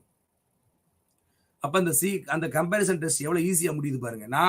நான் டெஸ்ட் பண்ண போறது ஒரு சீரீஸ், ஆனா அந்த டெஸ்ட் பண்ற சீரீஸை பத்தி எனக்கு குணங்களை சொல்றதுக்கு என்னால எளிமையா வேற ஒரு சீரீஸ் எடுத்துக்கிட்டு இதை மேப் பண்ணி அதுல இருந்து பெரிய வேல்யூ கண்டுபிடிக்க முடியுற மாதிரி ஒரு சீரீஸை ஃபார்ம் பண்றேன். அந்த பெரிய வேல்யூவோட சீரீஸ் வந்து கன்வர்ஜென்ட் ஆச்சுன்னு வச்சுங்களேன், ஆட்டோமேட்டிக்கா இது கன்வர்ஜென்ட் ஆகும் அப்படின்னு நம்ம சொல்ல முடியும். இல்ல சார் நான் அதோட சின்ன வேல்யூ எடுத்துக்கிறேன் அந்த மாதிரி இருக்கேன், அப்ப அது டைவர்ஜென்ட் ஆச்சுன்னா அந்த சிக்மா ஏஎன்னும் டைவர்ஜென்ட் ஆகும். ஸோ 2 கேஸ் நம்ம சொல்லிக்கலாம். அதை விட பெரிய வேல்யூ எடுத்து கன்வர்ஜென்ட் ஆச்சுன்னா அது கன்வர்ஜென்ட் ஆகும், அதோட சின்ன வேல்யூ எடுத்து டைவர்ஜென்ட் ஆச்சுன்னா அது டைவர்ஜென்ட் ஆகும். ஸோ நம்ம ஒரு டெஸ்ட்டை கன்வர்ஜென்ட் ஆகுமா டைவர்ஜென்ட் ஆகுமா அப்படிங்கிறதுக்கு நம்ம ஒரு சூட்டபுளான நாம தான் எடுக்க போறோம். ஒரு சூட்டபுளான சீரீஸை வச்சு கம்பேர் பண்ணி பெரிய எலிமெண்ட்டை வச்சுக்கிட்டு அது கன்வர்ஜென்ட் ஆச்சுன்னா இது கன்வர்ஜென்ட் ஆகும், சின்ன எலிமெண்டா இருக்கக்கூடியது டைவர்ஜ் ஆச்சுன்னா இது டைவர்ஜென்ட் ஆகும் அப்படின்னு நம்ம அறுதிட்டு சொல்ல முடியும். ஸோ இது வந்து இந்த டெஸ்ட்டுக்கு பேர் கம்பேரிசன் டெஸ்ட். ஸோ உதாரணத்தை பார்த்துட்டோம்னா உங்களுக்கு புரியும் என்ன செய்யலாம் அப்படிங்கிறத பத்தி புரியும். இவங்க என்ன கேட்கறேன்னா prove that the series is convergent சொல்றாங்க. எந்த series, sigma n+1/n × 2n convergent ஆகும் அப்படின்னு கேட்கறாங்க. இது நல்லா கவனிங்க. இந்த டேம் 2ஆ பிரிச்சுக்கிறேன்.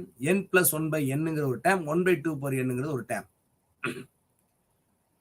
அதனால இந்த n+1/n less than or equal to 2 எந்த ஒரு நம்பரையும் அதுக்கு அதோட அடுத்த வேல்யூவோட முதல் வேல்யூ டிவைட் பண்ணீங்கன்னா அதோட வேல்யூ வந்து 1 விட கூடுதலா இருக்கும். ஆனா 2 விட சிறுசா தான் இருக்கும். ஸோ நம்மளால ஃபிக்ஸ் பண்ண முடியும். எந்த வேல்யூ எடுத்தாலும் இப்போ 3/2 எடுத்தீங்கன்னா 1.5, 5/4 எடுத்துட்டீங்கன்னா 6/5 எடுத்துட்டீங்கன்னா எதை கூட்டினாலும் 1 விட கூடுதல். பட் அது வந்து 2 விட கம்மியாக தான் இருக்கும். அதனால இந்த n+1/nங்கிறது வந்து 2 விட கம்மியா இருக்கும். இன்னொரு அந்த டேம் இருக்கு 1/2/n. அந்த இதை நம்ம வந்து கம்பேர் பண்றதுக்கு ஈஸியா இருக்குன்னு வச்சுக்கோங்க. அப்ப அவங்க கொடுத்திருக்கக்கூடிய nth டேம் n+1/n × 2/n எதோட கம்பேர் பண்றேன்னா 2/2/n கம்பேர் பண்றேன். இப்ப நான் வந்து ஒரு சீக்வன்ஸை ஃபார்ம் பண்ண முடியும். அந்த சீக்வன்ஸை வந்து சீரியஸா நம்ம எழுத முடியும். அப்ப அவங்க கொடுத்திருக்கிற டேமையும் நான் கொடுத்திருக்க டேமையும் கம்பேர் பண்ண போறேன். அவங்க கொடுத்திருக்க டேமை வந்து an சூஸ் பண்ணிக்கிறேன். அந்த nth டேமை an சூஸ் பண்ணிக்கிறேன். அப்ப an is n+1/n × 2/n. நான் அதோட கம்பேர் பண்ற டைம் nth டைம் என்ன செய்யறேன், bn சூஸ் பண்றேன் 2/2/n. நமக்கு எல்லாருக்கும் தெரியும் 2/2/nங்கிறது 1/2/n-1 தான். அது 1/2/n-1 இருந்தா சரி, வாட்டர் மேபி n வந்து பெருசா இருக்கிறப்ப 1/2/n வேல்யூ கோயிங் டு 0. அப்ப 2 ஓட பவர் கூட கூட கூட டினாமினேட்டர் வேல்யூ கூட்டிட்டே போகும். தொகுதியோட வேல்யூ கூட கூட கூட கூட அதோட வேல்யூ 0 நோக்கி போகும். அதனால அது கன்வர்ஜென்ட் ஆகும். ஏன்னா அது ஒரு geometric series.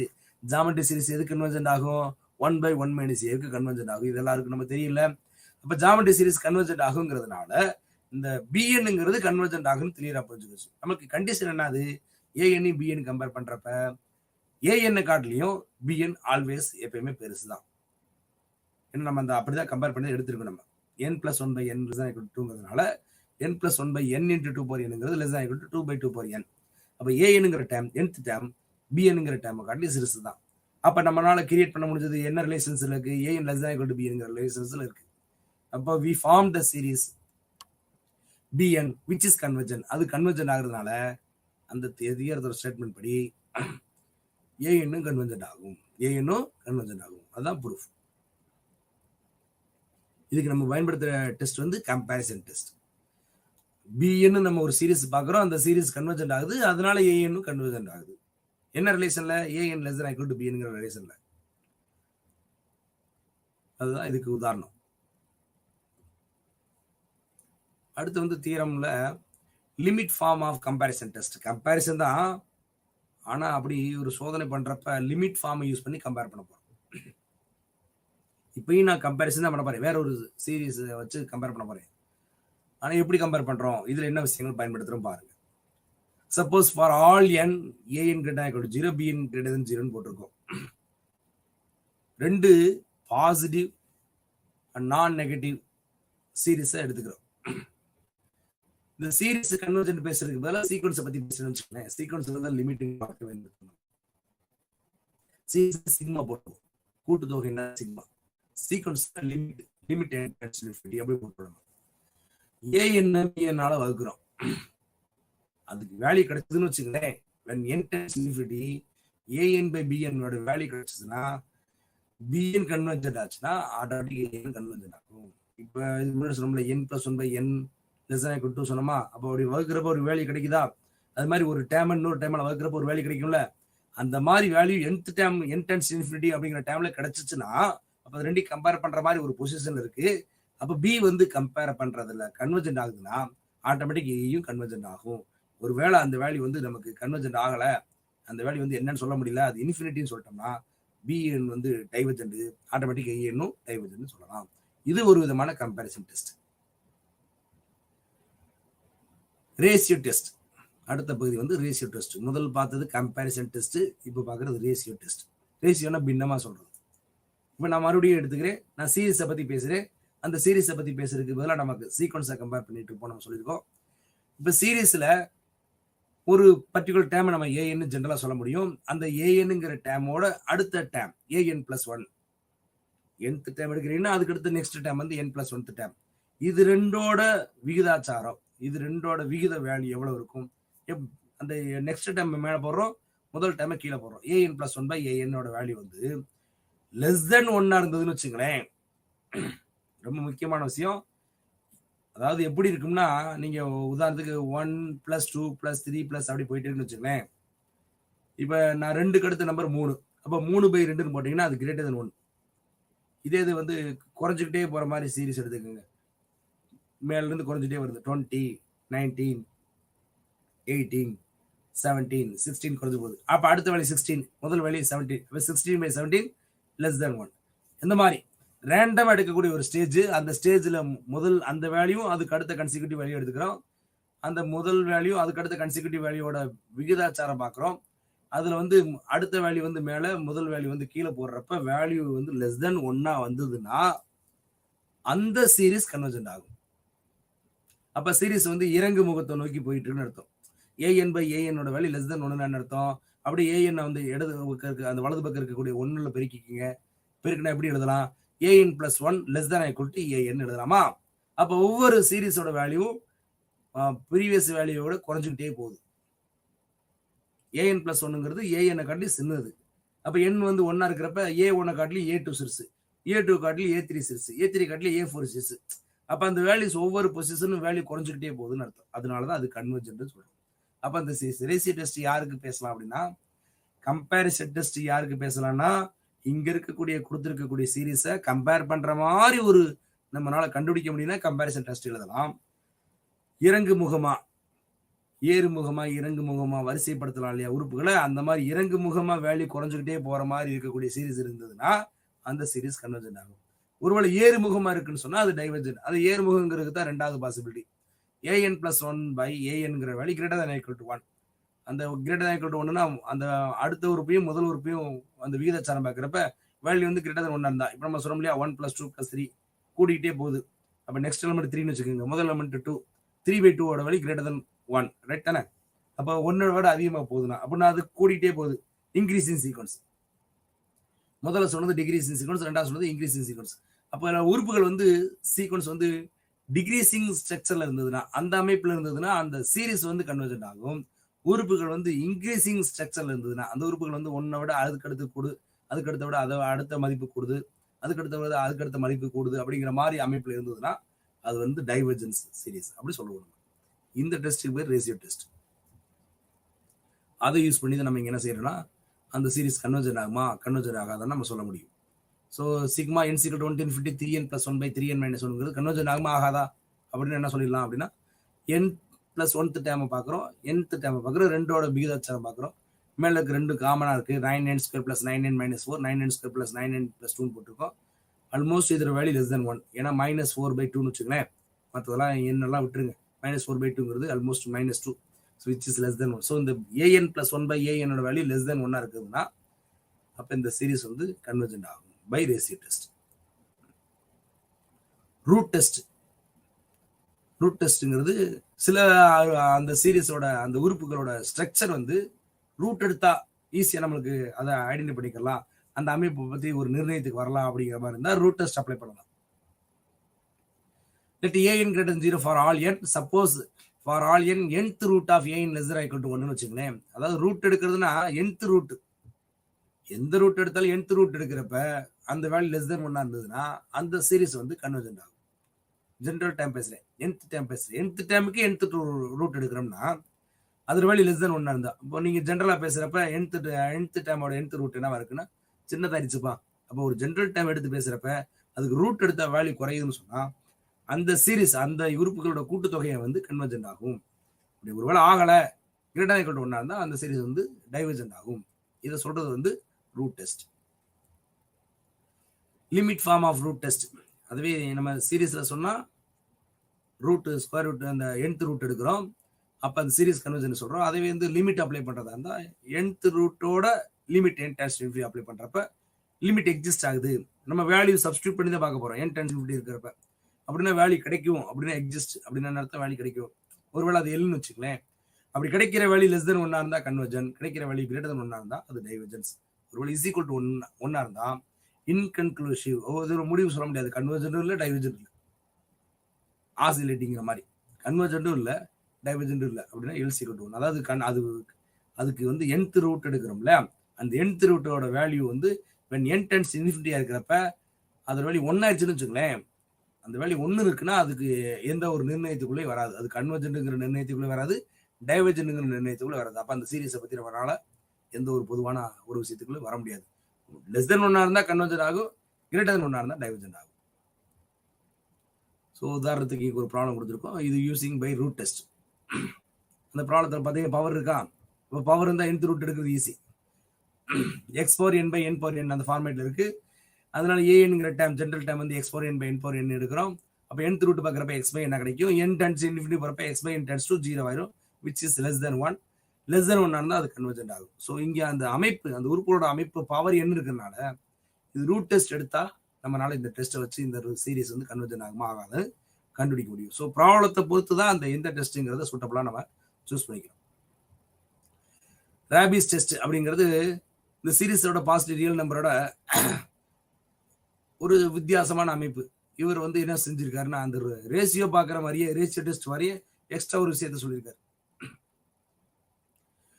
Suppose n tense infinity an by n plus 1 = 1 ஆயிடுச்சுன்னு வச்சுக்கலேன், ரெண்டுமே வந்து இந்த நம்பரும் அந்த நம்பர் சமந்தே சார், இந்த உறுப்பும் அதுக்கடுத்த உறுப்பு சமமாக இருக்கு, அதுக்கடுத்த உறுப்பு அதுக்கடுத்த உறுப்பு சமதமாக இருக்கு, அந்த மாதிரி போச்சுன்னா என்ன செய்யறது அப்படிங்கிறதுக்கு தான் இங்கே பேசியிருக்கோம்.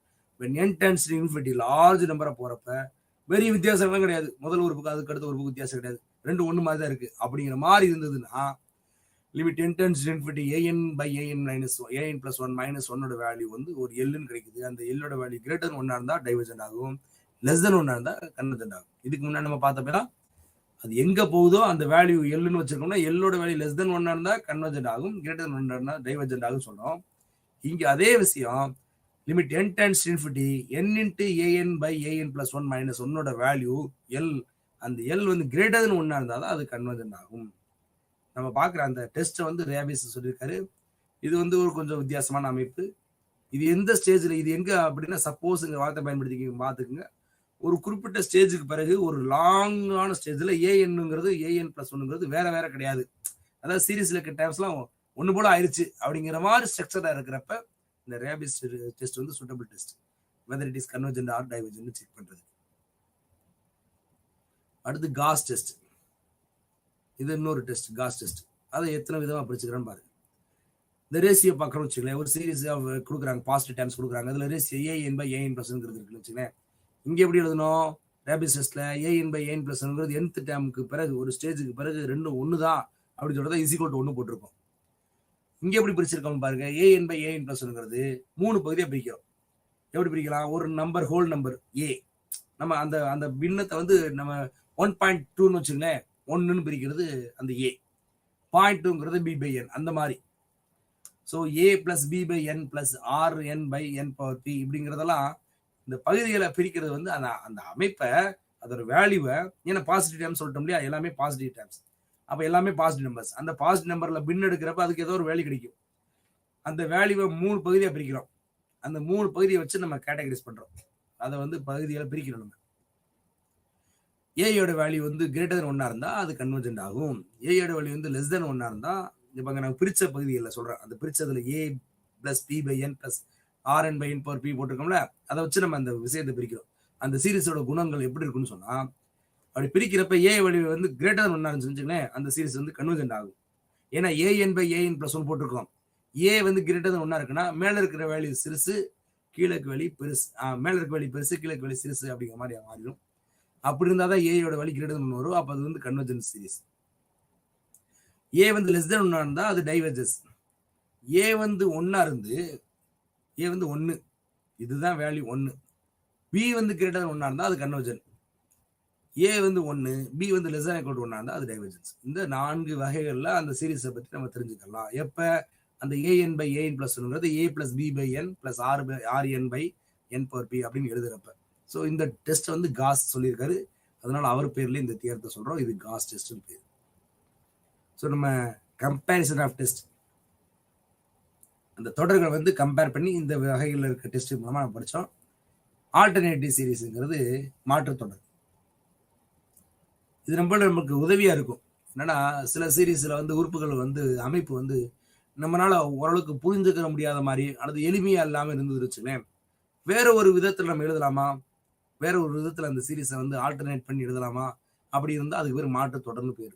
அந்த மாற்று தொடர்களை தான் நம்ம சொல்ல போகிறோம். இது வந்து நேர்மறை சொற்கள்ங்கிற வார்த்தையை பயன்படுத்துவீங்க. நேர்மறைன்னா நேர்மறையாக இருக்கிற மாதிரி எழுத்துக்கள், அந்த உறுப்புகளை வந்து அரேஞ்ச் பண்ணி நம்ம எழுதுவோம். அதனால ரீஅரேஞ்ச்மெண்ட்ங்கிற வார்த்தை இங்க முக்கியமா பயன்படும். An infinite series sigma an is called an alternative series if two consecutive terms of series are the opposite sign. அதாவது ஒரு சீரிஸ் ஆல்டர்னேட்டிவ் சீரிஸ்னு சொல்றோம்னா என்ன அர்த்தம்னா, ஏதாவது ரெண்டு எலமெண்ட் எடுத்தோம்னா அந்த கன்சிக்யூட்டிவ் டேர்ம், இது ஒரு எலமெண்ட் எடுத்தோம்னா அதுக்கு அடுத்த எலமெண்ட் அப்படி கன்சிக்யூட்டிவ் எடுத்தோம்னா இது பிளஸ் தான் அது மைனஸ், இது மைனஸ்னா அது பிளஸ், ஆப்போசிட் சைனா இருந்ததுன்னா அது ஆல்டர்னேட்டிவ் சீரிஸ்னு பேரு. அப்ப சீரிஸ்ல நம்ம எடுக்கிற சீரிஸ் வந்து பாசிட்டிவா நெகட்டிவான்னு நம்ம சொல்ல, ஜென்ரலா சீரிஸ் தான் பேசுறோம். அப்ப அந்த தொடர் வந்து நம்பர் எப்படி இருக்குன்னா பிளஸ் மைனஸ் மாறி மாறி மாறி மாறி அடையாளங்கள் மாறி இருக்கிற மாதிரி இடம் உறுப்புகளை கொண்டக்கூடிய ஒரு தொடர் இருக்குன்னு வச்சுக்கோங்க. அந்த தொடர் வந்து மாற்று தொடர்னு சொல்ல முடியும். ஆல்டர்னேட்டிவ் சீரிஸ் இந்த கீழே போட்டிருக்காங்க, சின்டெக்ஸ் போட்டிருக்காங்களா, அது எப்படி போட்டிருக்காங்க பாருங்க. சிக்மா என் சீக்வல் 1 இன்ஃபினிட்டி -1 n + 1 ஏன் அது அடையாளம். ஆனால் உறுப்புகள் எப்படி இருக்கும் பாருங்க. A1 -A2 + A3 -A4 முதல் நம்பர் பாசிட்டிவ், ரெண்டாவது நம்பர் நெகட்டிவ், மூணாவது நம்பர் பாசிட்டிவ், நான்காவது நம்பர் நெகட்டிவ், பிளஸ் மைனஸ் மாறி மாறி இருக்கக்கூடிய அந்த மாதிரி தொடர், அந்த தொடர் வந்து ஆல்டர்னேட்டிவ் சீரிஸ் நம்ம சொல்லுவோம். ஒவ்வொரு உறுப்புகளையும் -1 மல்டிப்ளை பண்ற மாதிரி இருக்கக்கூடிய சீரிஸை ஆல்டர்னேட்டிவ் சீரிஸ் சொல்லுவோம். அதுல சில டெஸ்ட் இருக்கு, ஆல்டர்னேட்டிவ் சீரிஸ் வச்சு சில டெஸ்ட் வச்சிருக்கோம் நம்ம. ஸோ லிப்னிட்ஸ் டெஸ்ட், இந்த லிப்னிட்ஸ் டெஸ்ட் எப்படி நம்ம கம்பேர் பண்ணிட்டு பாருங்க.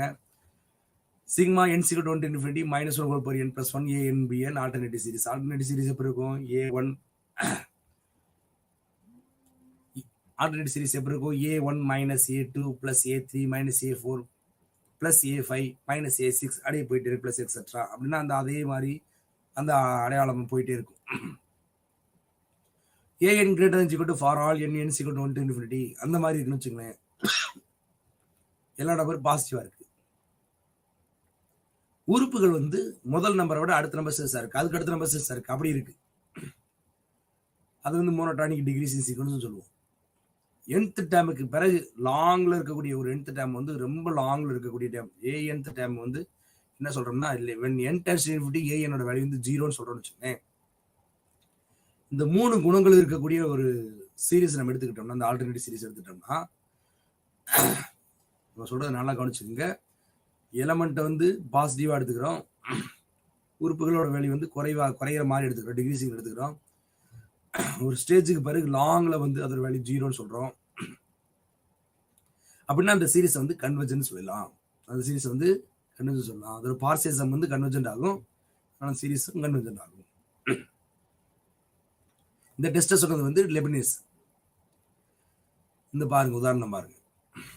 So that the series sigma n = 1 to infinity -1 n - 1 2n + 1 by n × n + 1 இதோட வேல்யூ என்னுக்கு பதிலாக 1 2 3 போட்டீங்கன்னா அந்த மாதிரி வரும். 3/2 - 5/2.2.3 இல்லை 2 × 3 பெருக்கல் போடாம புள்ளி வச்சிருக்காங்க. 2 × 3 ஏன்னா கீழே n × n + 1 தானே இருக்கு. + 7/3 × 4 -9/4 × 5 இப்படி போயிட்டு இருக்கு. இது கன்வர்ஜென்ட் ஆகணும் ப்ரூஃப் பண்ண சொல்லியிருக்காங்க.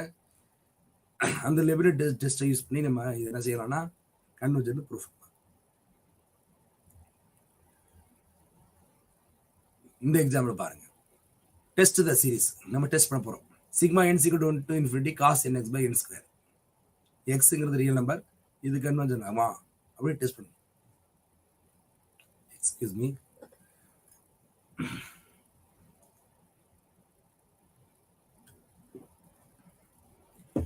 Here an nth term consider பண்றோம். an is cos nx/n².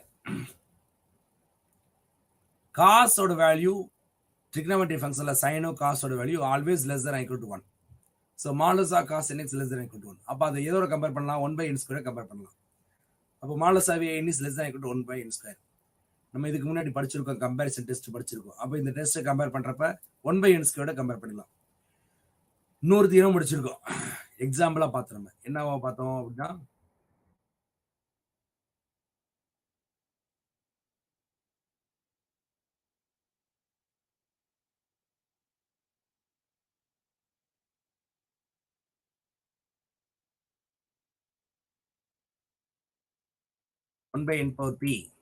p is greater than 1 இருந்தா அது கன்வர்ஜென்ட் ஆகும் அப்படின்னு நம்ம சொல்லியிருக்கோம். நம்ம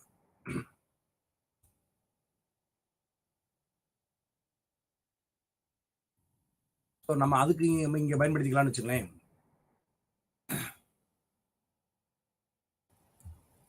அதை நம்ம இங்க பயன்படுத்திக்கலாம். நமக்கு தெரியும், காரணம் தெரியும். சிக்மா n = 1/n² அப்படிங்கிற வேல்யூ வந்து கன்வர்ஜன் ஆகும் ஒயின் போட்டிருக்கு. அது நமக்கு காரணம் தெரியுங்கிறதுனால நம்ம அந்த மாதிரி சொல்லியிருக்கோம். 1/n², என்னோட பவர் வந்து கிரேட்டர் than 1 இருந்தா, n power p is b is greater than 1 இருந்தா 1/n power p is convergent நம்ம படிச்சிருக்கோம். அப்ப நம்ம கம்பேர் பண்றதுல an டேர்ம் 1/n² கம்பேர் பண்றப்ப சிக்மா 1/n² இஸ் கன்வர்ஜன். அப்ப anங்கிற ஒரு சீக்வன்ஸ் நீங்க கொடுத்தது an வச்சுக்கோங்களேன். நான் ஒரு சூட்டபிள் சீக்வன்ஸ் சீரிஸ் எடுக்கிறேன், சிக்மா 1/n² எடுக்கிறேன். ஒவ்வொரு டேர்ம்லையும் anோட வேல்யூ 1/n² காட்டிலையும் கம்மியாக இருக்குங்கிறதுனால கம்பேர் பண்ண முடியுது. என்னால ஒவ்வொரு எலமெண்ட்டையும் கம்பேர் பண்ண முடியுது. அப்படி ஒரு சீரிஸ் நம்ம ஃபார்ம் பண்றோம். பட் நம்ம bnங்கிற சீரிஸ் வந்து கன்வர்ஜென்ட் ஆகுறப்ப ஆட்டோமேட்டிக் anங்கிற சீரிஸ் கன்வர்ஜென்ட் ஆகுது. அப்ப கம்பேர் பண்றது வந்து உங்களுக்கு எளிமையான சீரிஸை கம்பேர் பண்றப்ப வந்து நமக்கு ஒரு முடிவு கொண்டு வர முடியுது. அப்ப சிக்மா 1/n² வந்து கன்வர்ஜென்ட் ஆகுங்கிறதுனால அப்ப anங்கிற சீரிஸும் கன்வர்ஜென்ட் ஆகும். இதுல முக்கியமான விஷயம் என்ன, இதுல மாடுலஸ் கன்வர்ஜென்ட் ஆகுங்கிறதுனால இதை வந்து நம்ம எப்படி சொல்றோம்னா அப்சல்யூட்லி கன்வர்ஜென்ட் அப்படி சொல்றோம். சும்மா இல்ல, anோட மாடுலஸ் தான் less than or equal to 1/n². ஏன்னா cos nx value less than or equal to 1ங்கிறது மாடுலஸ் வேல்யூ. அதனால இந்த சீரிஸை பொறுத்தளவுக்கு cos nx/n²ங்கிற சீரிஸை பொறுத்தளவுக்கு அதோட modulus less than or equal to 1/n²ங்கிறதுனால மாடுலஸ் கன்வர்ஜென்ட்ங்கிறதுனால அந்த சீரிஸ் வந்து அப்சல்யூட்லி கன்வர்ஜென்ட் அப்படிங்கிற வார்த்தையை நம்ம பயன்படுத்துவோம். முழுவதும் அதுக்கு என்ன ஆகும், ஒடுங்கிரும் அப்படிங்கிறது ரொம்ப முக்கியம். அதனால இந்த ப்ராப்ளம் வந்து ரொம்ப ரொம்ப முக்கியமான ப்ராப்ளம். அப்சல்யூட்லி கன்வர்ஜென்ட் அப்படிங்கிற வார்த்தைக்கு ஒரு சூட்டபிளான உதாரணம் நம்ம கொடுக்க முடியும். அது வந்து என்னன்னா cos nx/n²ங்கிற சீரிஸ். இந்த மாற்று தொடர்ல நம்ம ஒரு விஷயத்தை நம்ம எக்ஸ்ட்ரா பேசுறோம். நம்ம இந்த யூனிட் ஆரம்பிக்கிறப்ப மாற்று தொடர் அப்படிங்கிற வார்த்தைக்கு என்ன அர்த்தம்னு சொன்னோம். ஒரு சில இடத்துக்கள்ல தொடர் இருக்கு, அந்த தொடர் வந்து பிளஸ் மைனஸ் மாறி மாறி இருக்கு நம்ம சொன்னோம் இல்லையா. ஆல்டர்னேட்டிவ் சீரிஸ்ல பிளஸ் டேர்ம்லாம் ஒரு சைடு, மைனஸ் டேர்ம்ல ஒரு சைடு அப்படி பிரிக்கலாம். அல்லது நம்மளுக்கு வசதி தந்த மாதிரி இது இங்க இருக்கணும், இது இங்க இருக்கணும் அப்படின்னு சொல்லி நம்மளால பண்ண முடியும். அதுக்கு பேர் ரீஅரேஞ்ச்மெண்ட் பேர். அப்ப sigma n = 1 to un series வச்சுக்கிறேன். நான் ஒரு ஃபங்க்ஷன் கிரியேட் பண்றேன். அந்த ஃபங்க்ஷன்ல இது முதல் எலமெண்ட், இது இரண்டாவது எலமெண்ட். நம்ம வந்து 1-to-1 mapping with capital n சொல்றதுனால எலமெண்ட் ஆர்டர் பண்ண முடியும். இது முதல் எலமெண்ட், இது இரண்டாவது எலமெண்ட் ஆர்டர் பண்ண முடியும். அப்படி ஒரு ஃபங்க்ஷன் கிரியேட் பண்றேன். அப்ப யூஎன்ங்கிற எலமெண்ட் எடுத்து ரேண்டமா இருக்கக்கூடிய எலமெண்ட் எடுத்து இது முதல் ஆள், இது இரண்டாவது ஆள், இது மூன்றாவது ஆள், அப்படி ஒரு சீரீஸை கிரியேட் பண்றோம்னு வச்சுக்கோங்களேன். அந்த சீரீஸ் வந்து ரீஅரேஞ்ச்மெண்ட் சீரீஸ்னு பேர். அந்த சீரீஸ் வந்து ரீஅரேஞ்ச்மெண்ட் சீரீஸ். எலமெண்ட் அதே தான், எலமெண்டோட வரிசைகள் வந்து மாறிடுது. அந்த வரிசைகள் மாறதுனால அந்த சீரீஸ் என்ன சொல்லுவோம், ரீஅரேஞ்ச்மெண்ட் சீரீஸ்னு சொல்லுவோம். அப்ப என்னென்னலாம் நம்ம பார்த்துருக்கோம்னு பாருங்க. முதல் பகுதியில் வந்து சீரிஸோட கன்வர்ஜென்ட் அப்படின்னா என்ன, டைவர்ஜென்ட் என்ன அப்படிங்கிற விஷயத்த பார்த்தோம். நம்ம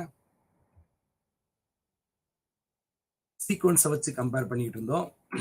சீக்வன்ஸை கம்பேர் பண்றப்ப எந்த சீக்வன்ஸ் எடுத்துக்கிட்டோம்னா பார்ஷியல் சம்மோட சீக்வன்ஸ் எடுத்துக்கிட்டோம். அந்த பார்ஷியல் சம்மோட சீக்வன்ஸ் எங்க கன்வர்ஜென்ட் ஆகுதோ அதுதான் அந்த சீரிஸுக்கும் கன்வர்ஜென்ட் பாயிண்ட். அது வந்து சம் ஆஃப் த இன்ஃபினிட் சீரிஸ்னு சொல்லுவோம். ஒருவேளை அப்படி ஒரு வேல்யூ கிடைக்கலன்னு சொன்னா அது டைவர்ஜென்ட் சொல்லுவோம். அந்த மாதிரி விஷயம் வர்றப்ப நம்ம பார்ஷியல் சம் எடுத்து பார்க்காம ரேண்டமா 2 ஸ்டேஜ் எடுத்துக்கிட்டு அந்த 2 ஸ்டேஜோட டிஃபரன்ஸை பார்க்குறோம். அது வேல்யூ லெஸ் தென் எப்சிலான் இருந்தா அப்படின்னா ஒரு ஸ்டேஜுக்கு பிறகு எந்த 2 எலிமெண்ட் எடுத்த சம் எடுத்தாலும் அதோட வித்தியாசம் பெரிய அளவுக்கு வித்தியாசம் இல்லை. இந்த சம்மும் அந்த சம்மும் பெரிய வித்தியாசம்லாம் இல்லை, லெஸ் தென் எப்சிலான் இருந்தா அந்த சீரிஸ் கண்டிப்பா கன்வர்ஜென்ட் ஆகும்னு பார்த்தோம். இதுதான் சொன்னேன் நான். சிக்மா 1/n⁻p பியோட வேல்யூ கிரேட்டர் 1 இருந்தா அது கன்வர்ஜென்ட் ஆகும். பியோட வேல்யூ லெஸ் தென் = 1 இருந்தா டைவர்ஜென்ட் ஆகும். அப்புறம் அந்த மாதிரி சீரிஸை கம்பேர் பண்றதுக்கு கம்பேரிசன் டெஸ்ட் வச்சிருக்கோம், டி-ஆர்ம்சர் ரேசியோ டெஸ்ட் வச்சிருக்கோம், காச்சே ரூட் டெஸ்ட் வச்சிருக்கோம், ரேபிஸ் டெஸ்ட் வச்சிருக்கோம், காஸ் டெஸ்ட். இந்த டெஸ்ட் எல்லாம் வந்து எந்த டெஸ்டோட அந்த சீரிஸ் ஒத்து போகுதோ அந்த டெஸ்ட்டை வச்சுக்கிட்டு அந்த சீரிஸை அந்த தொடரை வந்து நம்ம ஒப்பீடு செய்ய முடியும். அது கன்வர்ஜென்ட் ஆகுமா டைவர்ஜென்ட் ஆகுமா அதை வந்து முடிவுக்கு நம்ம அறிவிட்டு சொல்ல முடியும். ஒருவேளை சீரீஸ்ல வந்து நமக்கு வேற ஏதாவது வித்தியாசமா இருக்கு, இந்த டெஸ்ட்டுக்குள்ள அது செட் ஆகல, அந்த சீரீஸ்ல சில மாற்றங்கள் பண்ணா நம்ம அதை பத்தி நம்ம ஒரு முடிவுக்கு வர முடியுமா அப்படின்னு சொல்றது ஆல்டர்னேட்டிவ் சீரீஸ். அந்த சீரீஸ்ல வந்து மைனஸ் பிளஸ் மாறி மாறி வருதுன்னா ஆல்டர்னேட்டிவ் சீரீஸ்னு சொல்லுவோம். அந்த மாதிரி மைனஸ் பிளஸ் மாறி மாறி வர்ற இடத்துக்கள்ல நம்ம ஒரு சின்ன வேலையை செஞ்சோம்னா அதை வந்து ரீஅரேஞ்ச்மெண்ட் அப்படிங்கிற வார்த்தையை பயன்படுத்துவோம். ரீஅரேஞ்ச்மெண்ட்னு சொன்னா நீ கொடுக்கக்கூடிய சீரீஸ்ல இருக்கக்கூடிய எலமெண்ட்ஸை வேற ஒரு ஃபங்க்ஷன் ஒன் ஃபங்க்ஷனை வச்சுக்கிட்டு அதை வந்து இது முதல் ஆள், இது இரண்டாவது ஆள், இது மூன்றாவது ஆள் அப்படின்னு சொல்லி மாற்றி எழுதி அந்த சீரீஸ் கன்வென்ஷன் ஆச்சுன்னா இது கன்வென்ஷன் ஆகும். 2 ஒன்று தான், எலமெண்ட் தான் மாறி இருக்கு, வரிசை தான் மாறி இருக்கு. அதனால ஒரிஜினல் சீரீஸோட இடம் மாற்று இருக்கக்கூடிய அறுசமைப்பா ரீஅரேஞ்ச். இதுதான் நம்ம படிச்சுட்டு இருக்கக்கூடிய இந்த சீரீஸோட குணநலங்கள். சீரீஸை கன்வென்ஷன் டைவர்ஜன் சொல்றது. அப்படி கன்வென்ஷன் டைவர்ஜன் ஆகுமாங்கிறது செக் பண்றதுக்கு நிறைய டெஸ்ட் இருக்கு. ஒருவேளை இந்த டெஸ்ட்டுக்குள்ள செட் ஆகலைன்னா அந்த சீரீஸை வந்து இடம் மாற்றி வரிசையை மாற்றி அதோட ரீஅரேஞ்ச்மெண்ட் டிஃபைன் பண்ணலாம். இந்த பகுதியெல்லாம் இன்னைக்கு இருக்கக்கூடிய கிளாஸ்ல நம்ம ஒரு தடவை அதெல்லாம் நீங்க என்னன்னு பார்த்துக்கிட்டீங்கன்னா நல்லா இருக்கும். இந்த சீரீஸ் இந்த நம்ம ரியல் அனாலிசிஸை பொறுத்தளவுக்கு இந்த சீரீஸை பொறுத்தளவுக்கு அதோட குணங்களை பகுப்பாய்வு செய்யறது தான் நம்ம படுறோம். அதனால இன்ஃபினிட் சீரீஸை பொறுத்தவரை கன்வென்ஜென்டா டைவர்ஜென்டான்னு பேசுறதுலாம் ரொம்ப முக்கியமான பகுதிகள். இது நம்ம கண்டிப்பா தெரிஞ்சு வச்சிருக்கணும். நம்மளோட ஹையர் ஸ்டடீஸுக்கு ரொம்ப உதவியா இருக்கும். நன்றி.